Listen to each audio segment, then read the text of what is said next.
तो दोस्तों first cry ने अपने क्वार्टर डिस्क्लोज कर दिया है। तो चलिए देखते हैं क्या है क्वार्टर वन के नंबर्स के अंदर, क्योंकि हाल ही में कंपनी का जो आईपीओ है वो आपको लिस्ट होता हुआ देखने को मिला था। 13 अगस्त को कंपनी का आईपीओ आपको लिस्ट होता हुआ देखने को मिला था। सब्सक्रिप्शन लगभग देखें तो आप कह सकते हैं कि लगभग 2 टाइम ही कंपनी का जो आईपीओ है वो सब्सक्राइब होता हुआ देखने को मिला था। आईपीओ प्राइस 465 रुपये का रखा गया था। शेयर लिस्ट होता है 651 रुपये के आसपास। अभी देखें तो 640 रुपये कंपनी का जो शेयर प्राइस है वो आपको देखने को मिला। तो आप कह सकते हैं लिस्टिंग प्राइस से अभी भी थोड़ा सा कम है, लेकिन इशू प्राइस से थोड़ा सा ज़्यादा आपको देखने को मिल रहा है। चलिए कंपनी के नंबर देखते हैं टाटा मिलियंस में, मैं आपको क्रोर्स में बता रहा हूँ।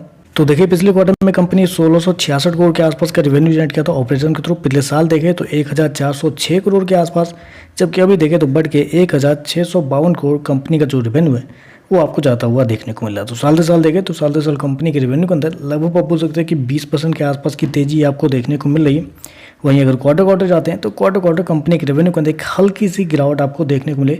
ज़्यादा बड़ी गिरावट नहीं है, आप वहाँ पे बोल सकते हैं, लगभग बोल सकते हैं आप 0.5% के आसपास की गिरावट है, तो उसको बड़ी गिरावट कहते भी नहीं है। तो क्वार्टर देखें तो ऑलमोस्ट फ्लैट है, लेकिन साल से साल देखें तो एक अच्छी खासी तेजी आपको देखने को मिल रही है। खर्चे की बात करते हैं, पिछले क्वार्टर में 1633 करोड़ खर्च किए थे, पिछले साल 1422 करोड़, जबकि अभी देखें तो कंपनी का 1602 करोड़ के आसपास आपको देखने को मिल रहा है। तो खर्चे भी देखें तो खर्चे भी कंपनी के ऑन एन एवरेज कंट्रोल में ही आपको देखने को मिल रहे हैं इस क्वार्टर में। चलिए कंपनी का नेट प्रॉफिट क्या निकलता है वो देख लेते हैं। तो बेसिकली मैं आपको बताना चाहूँगा, ये बेसिकली लॉस मेकिंग कंपनी है। बहुत लंबे समय से कंपनी लॉस में ही आपको डील करते हुए देखने को मिल रही है। तो पिछले क्वार्टर में 43 करोड़ के घाटे में थी, पिछले साल देखें तो 110 करोड़ के आसपास का घाटा था, जबकि अभी देखें तो घट के 75 करोड़ के आसपास कंपनी का जो लॉस है वो आपको जाता हुआ देखने को मिल रहा है। तो साल से साल देखें तो साल से साल कंपनी का जो घाटा है वो आपको कम होता हुआ देखने को मिला है। लगभग बोल सकते हैं 32% के आसपास की मतलब जंप आपको देखने को मिला है कंपनी के घाटे के अंदर।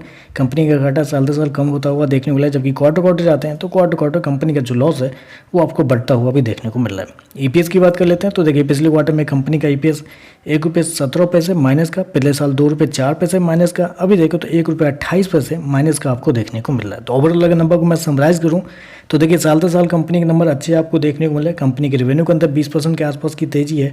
कंपनी का लॉस आपको 30 से 32% कम होता हुआ देखने को मिला है। लेकिन जब क्वार्टरली बेसिस पे जाते हैं तो क्वार्टरली बेसिस पे कंपनी का रेवेन्यू हल्का सा कम है और कंपनी का जो लॉस है वो थोड़ा सा बढ़ता हुआ देखने को मिला है। लेकिन बेसिकली मेरे हिसाब से ये जो कंपनी है वो आपको सीजनेबल धंधा करती है, यानी कि सीजनेबल बिजनेस इनका होता है, तो आपको साल से साल ही देखना चाहिए। तो साल से साल बेहतर आपको नंबर आपको देखने को मिल रहे हैं। तो चलिए बस आज के लिए पसंद आए, वीडियो पसंद आए तो लाइक कीजिएगा, साथ में साथ चैनल को सब्सक्राइब जरूर कीजिएगा। धन्यवाद।